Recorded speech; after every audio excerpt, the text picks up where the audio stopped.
Welcome to Farm Here Daily, a field forward podcast. I'm your host, David Geiger. Today on Farm Here Daily, fertilizer is an important input for farmers, but there are global issues affecting supply. We learn more with John King of Ground Level Dispatch. Then we talk more about the Corn Congress last week with Missouri farmer Addie Yoder. Please be sure to like and follow the podcast as well as our social media at Field Forward Pod. We would love to have you join our community, keeping folks informed about what is affecting our farmers. This is Farm Here Daily. And joining us on Farm Here Daily, we have John King from the Ground Level Dispatch. The Ground Level Dispatch breaks down the markets twice a day, giving farmers the essential information they need on grain prices and input costs, helping them make smarter marketing decisions. If you're interested in cutting through the noise and knowing what matters, go to groundleveldispatch.com and subscribe today. John, thank you so much for joining us on Farm Here Daily again. Can you tell us a little bit about what you do? Yeah, so Ground Level Dispatch is part of Micklig Ag Solutions, in which a company that I own. And, our primary goal with Ground Level Dispatch is just to provide good information to not only our consulting clients we deal with, but, farmers in general that want to subscribe and read what we have going on. We, usually post 2 articles a day, primarily focused on what's happening in the grain markets, and I would call it the all-encompassing markets. We do put some, I would call it market flashes out, obviously WASDE reports, acres reports, all that stuff. But then we also do some that's fertilizer related or input related, even market, kind of blurbs to let people know what's going on. So it's just trying to create awareness, especially at the farm level or at the ag retail level for people that maybe don't have that information right at their fingertips. And then, Micklig Ag Solutions does a various amount of commercial B2B consulting or some product sales, and as well as grower risk management consulting. So it's been a fun journey, and we're pretty proud of Ground Level Dispatch for sure. It's been a really exciting thing that we've done, and we've had a really good uptick on it so far. So when we're talking about Ground Level Dispatch, essentially, instead of just being folks who report on what's going on, you also are able to provide analysis about what's going on as well. Yeah, I think a lot of what we focus on is trying to bring some clarity, or I would say even more so just some common knowledge on what's going on in the input markets, whether it's chemical.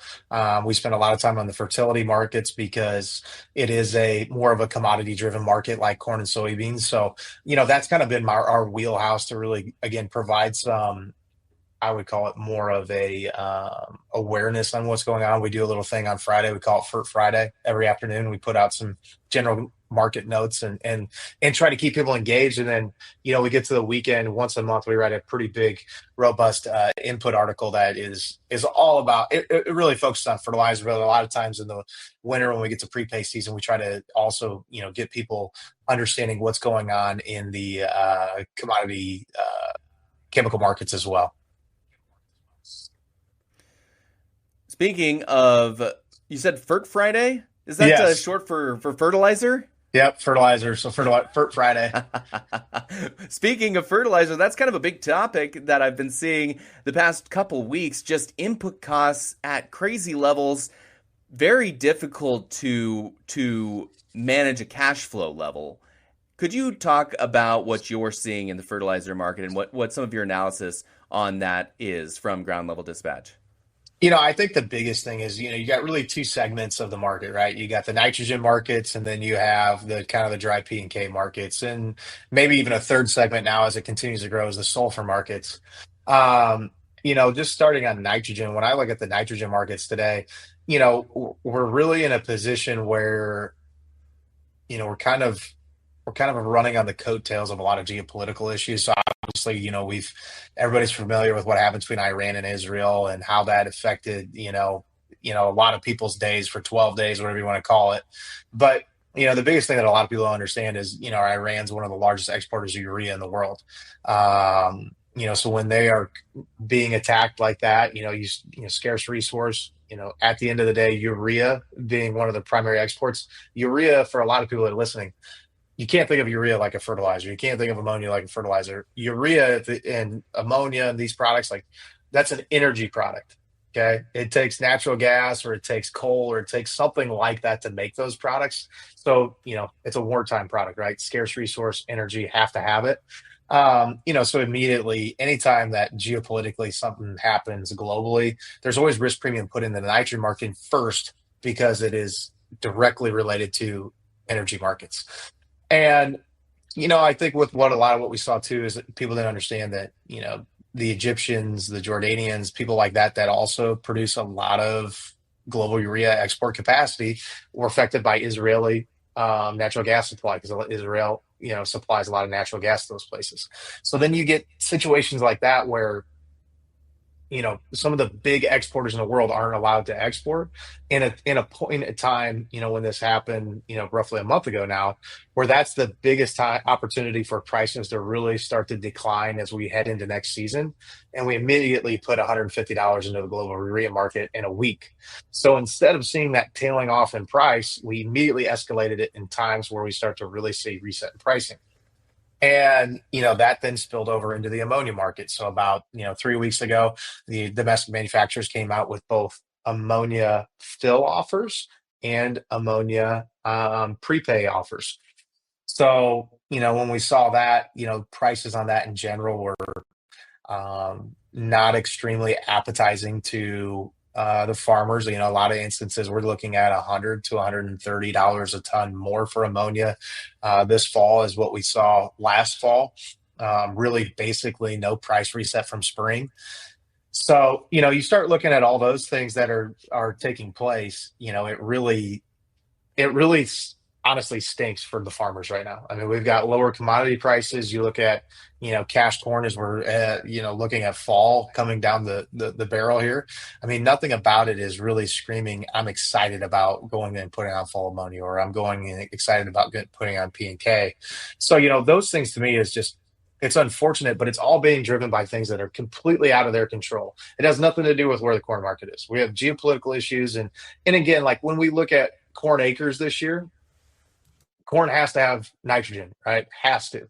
So the whole nitrogen complex has been completely sucked down from an inventory standpoint because we planted so many corn acres. So we had high usage on urea, high usage on UAN, high usage on ammonia. So the inventory stream domestically is completely shut off. So, those are things that are really affecting us. And, we look at the P and K markets, the phosphate market's been in shambles for really 4 years since the anti-dumping tariffs happened on Moroccan and Russian imported phosphates. And globally, like I would say in years past, we really saw a huge discount globally in phosphates that were going to Brazil or other places in the world. This year, I would say structurally, the phosphate market globally has a problem where there's just not enough supply really out there because there's not a huge discount globally for phosphates. I mean, it is really tight domestically, tight globally. Um, in potash, really isn't that way. There's plenty of product. I think that market's pretty flat. It's a little higher than last fall, but we were within $30 of the all-time low last winter before again tariff talk on Canadians and all that stuff. So a lot of that the potash market's really about the only one that you could really say is okay. But again, I would say there's watch outs in that too. We've had a lot of conversations from the administration on Russian tariffs that could happen if there's not a ceasefire done in a certain amount of time. Well, believe it or not, again, when we look at urea imports to the United States, we look at potash imports to the United States, that would be a big hammer right there. So, I would love to say that there's reprieve on the coming down the horizon, but there's just so many of these things that, as a grower today, when we think about that input side, you got to be a little bit focused on understanding, the net effect of all these and how it's going to hurt prices because these are essentially not liquid markets, right? Like it's not a visible liquid market that you can go out and justify what's happening.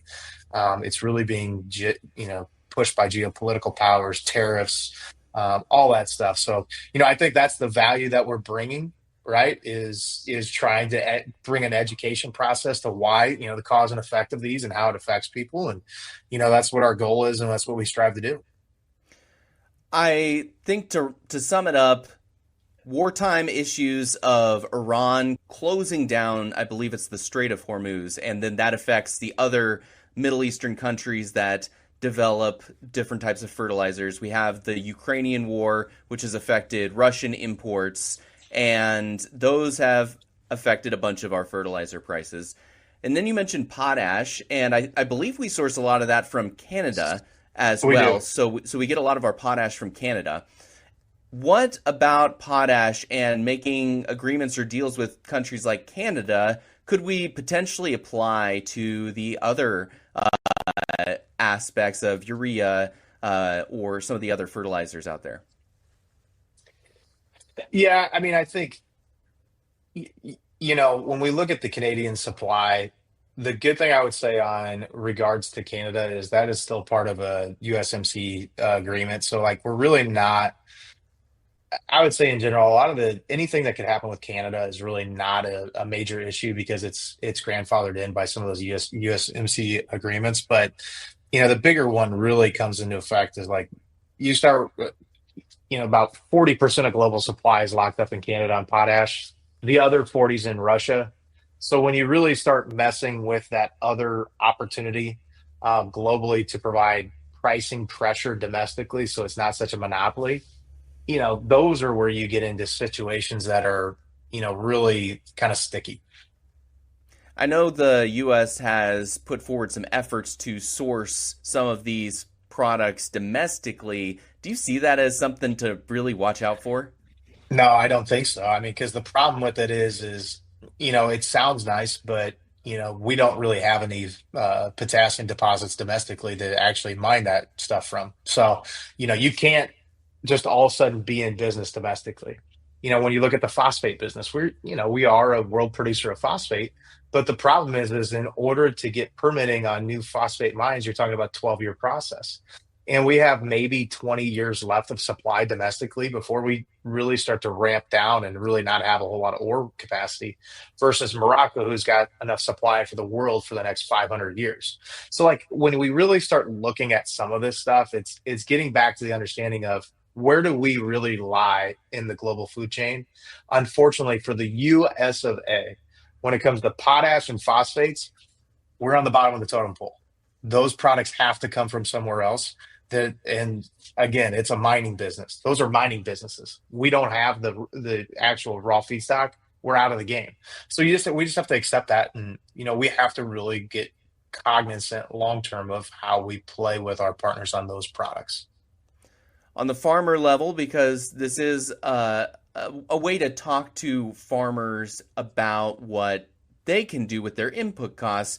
What is the recommendation then? Is it just factor in high fertilizer prices for the foreseeable future?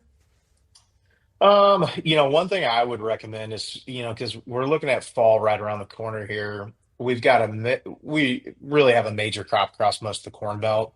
Um, when it relates to phosphates, that's probably one that I would really start to understand and start pulling those soil samples out, understand what your levels really are. What have I been doing in the past? Have I been building fertility? What's that look like? And I would work with my trusted advisor and understand what kind of cuts can I make on phosphorus, because that one is the one that is something that when you apply soil applied P, like you're only going to get so much of that that's available for that next year's crop. So I would look at alternatives. I'd understand what my ability is to put on starter, nutrient use efficiency type products onto the phosphates that I am going to apply to make them more readily available for the crop that I'm going to plant. There's a lot of people starting to come out with some concentrates, in-furrow concentrates that help, really get that crop out of the ground with biologicals and some different kind of technologies that, really mineralize the soil-borne phosphates. You know, I would take this as an opportunity to really get educated in that realm of the world because it's something that is going to be relevant this fall, this spring. For those guys that have potassium deficiencies as a limiting factor, put more of your dollars there. Like historically, it's still at a fair price, an affordable price. When I look at the nitrogen side of the business, it just doesn't feel great. Okay. Like nitrogen is one that is going to move the most, but from an inventory standpoint, domestically, we're sitting at some of the lowest inventories we've ever had on carryover inventory out of season. Everybody's bone dry. Um, UAN prices are not going to probably be really a whole lot of fun when they come out. I would look at, fall ammonia this fall, again, being $100 a ton more than last year. It's probably something you're going to have to swallow. John King with the Ground Level Dispatch. John, how do folks get a hold of you or your team or pay attention a bit more to what you guys are doing? Well, I think the first thing, anybody that's listening, obviously we have a promo deal going on with you guys on being a part of the subscription base from Farm Here Daily. The other one is just look at our website on nickelgag.com and go to the Ground Level Dispatch tab and feel free to subscribe.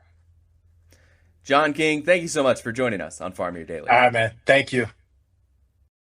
This is Farm Here Daily. We'll have more conversations on the way, but first we're going to take a look at the marketplace. And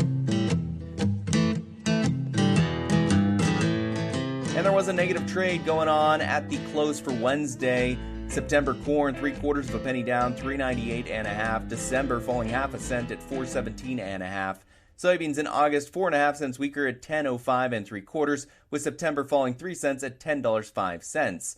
Soybean meal in August, $1.80 a ton in the red at $272 even. Wheat in September, 9 cents lower, 5.40 with December falling 8.25, 5.61 In the livestock market, close for Wednesday, some green on the board there. August live cattle up $2.05 a hundredweight, $227.02. October, $2.37 more at $223.50. Feeder cattle in August, $3.25 a hundredweight higher at $331.52, with September up $3.32 at $331.90. Lean hogs in August are seeing an increase of 72 cents at $108.47, with October 40 cents a hundredweight more at $90.90. That is the Wednesday market close. This is Farm Here Daily.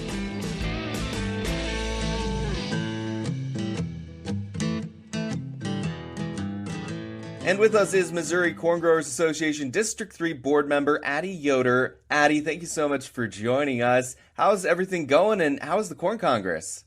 Oh, it was great. Things are going really well. We had a very full week in D.C., and it was a really good week. You participated last week in a panel discussion with the House Agriculture Committee during the Corn Congress. What was that experience like?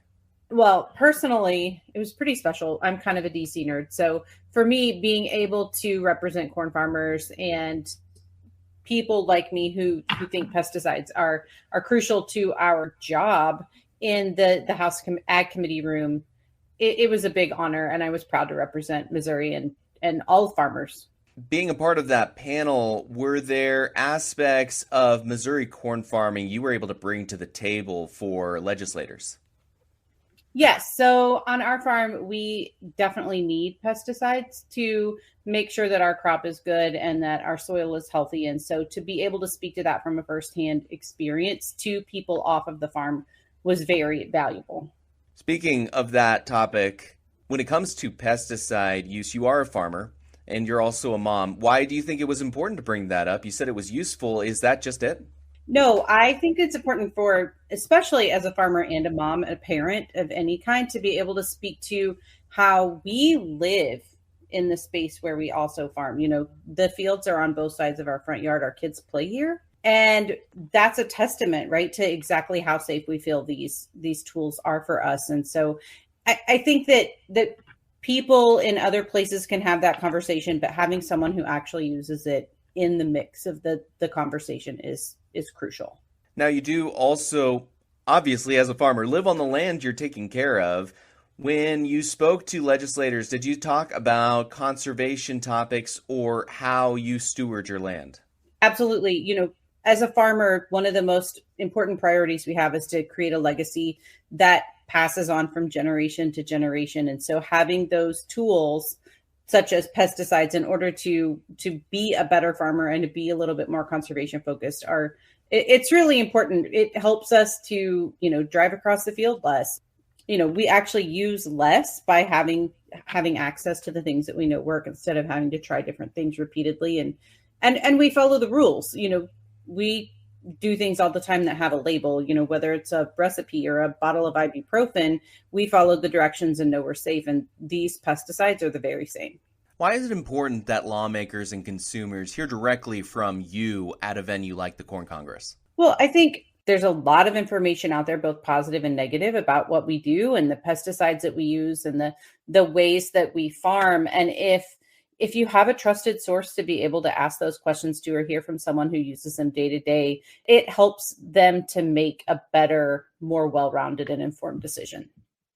As a final takeaway, as you left Washington, D.C., what do you hope folks learned from listening to you and other folks from the Midwest as they represented farmers in Washington, D.C.? Personally, I hope that people recognize how much we care, that we're not going about any of these things thoughtlessly. We're responsible and we want to follow the safety guidelines set in front of us. And so when we show up, either whether it's in the field or in DC or somewhere in the middle, we're doing it with our whole heart. But we live here and we raise our families here, and it's super important to us, not just as a business, but as people. Missouri Corn Growers Association District 3 board member Addie Yoder joining us after visiting Washington, D.C. at the Corn Congress. Thank you so much for your time. Thank you. This is Farm Here Daily, a Field Forward podcast. Thank you so much for listening. Again, in order to continue to produce this type of local content, we would love to have you join our community. So please follow the podcast as well as our social media channels at Field Forward Pod. You can also find me on social media at Geiger Reports, as well as WHO TV Channel 13 every weekday in their morning and noon hour programs. Again, I am your host, David Geiger, and I'll be back again tomorrow, everybody.